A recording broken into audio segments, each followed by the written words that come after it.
Em nome do Pai, do Filho e do Espírito Santo. Amém.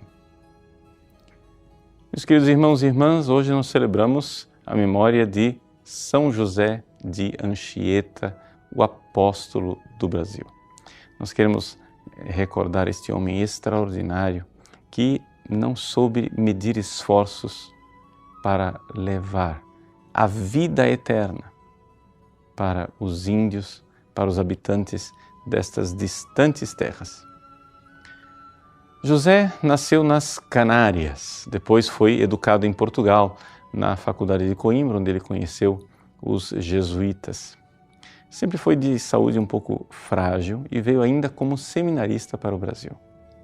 Ele sofria de arca caída, esse era o diagnóstico médico da época. Isso quer dizer que ele sempre foi um pouquinho corcunda e sempre teve dificuldades. Mesmo assim, palmilhou esta terra com um esforço heróico. A pé, ele verdadeiramente percorreu o Brasil conhecido daquela época. E fez um esforço de enculturação tal que, aprendendo a língua dos nativos, ele foi o primeiro a escrever uma gramática tupi. Escrevia peças de teatro em tupi, espanhol e português, falando um pouco aquilo que eram os idiomas da época, exatamente para que acontecesse na prática um pouco daquilo que se fala em Pentecostes. São Pedro pregava o Evangelho e cada um entendia na sua língua. São José de Anchieta não teve medo de falar o mesmo Evangelho de Cristo, o inalterável Evangelho de Cristo, o tesouro do Evangelho de Cristo, adaptando de uma forma que as pessoas pudessem compreender. Vejam, isso é importante para nós que estamos numa época que fala-se tanto de inculturação, nós entendermos que a inculturação significa um processo encarnatório em que, como Deus veio ao mundo e veio falar a nossa língua, todo missionário também, de alguma forma, precisa se fazer tudo para todos, como São Paulo nos diz. Como fez Anchieta. Ele se fez tudo para todos e se desdobrou, de tal forma que ele falava uma única língua que era entendida por todos. A língua da caridade, a língua do amor, a língua de quem derramava o seu sangue para levar as pessoas para o céu. Essa é a verdadeira enculturação, sem alterar a doutrina, sem alterar o catecismo. O catecismo que São José de Anchieta pregava para os indígenas de 500 anos atrás, serve ainda hoje para nós, porque é a mesma fé, a fé apostólica, a fé de sempre. E, no entanto, este homem, apóstolo do Brasil, que se entregou, ele saiu de suas terras porque acreditava numa coisa.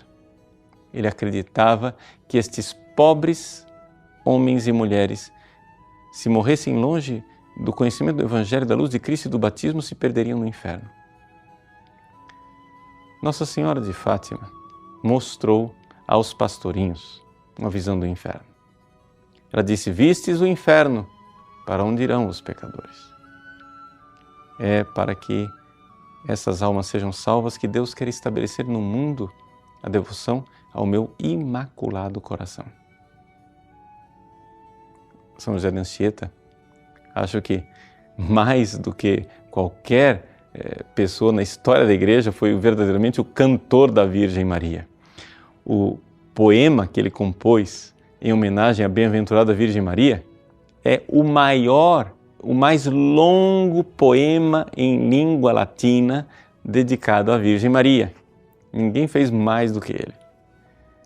E então, estabelecendo a devoção à Virgem Maria, nessas nossas terras, ele sabia, estava arrancando os pecadores do fogo eterno.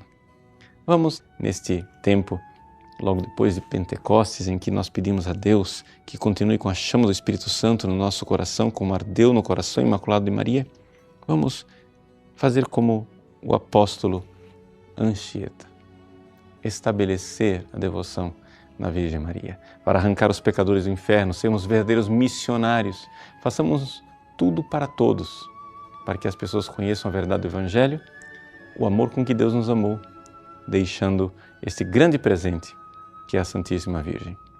Que São José de Anchieta reze pelo nosso Brasil e nos conceda a graça de sermos sempre a terra da bem-aventurada Virgem Maria. Deus abençoe você. Em nome do Pai, e do Filho, e do Espírito Santo. Amém.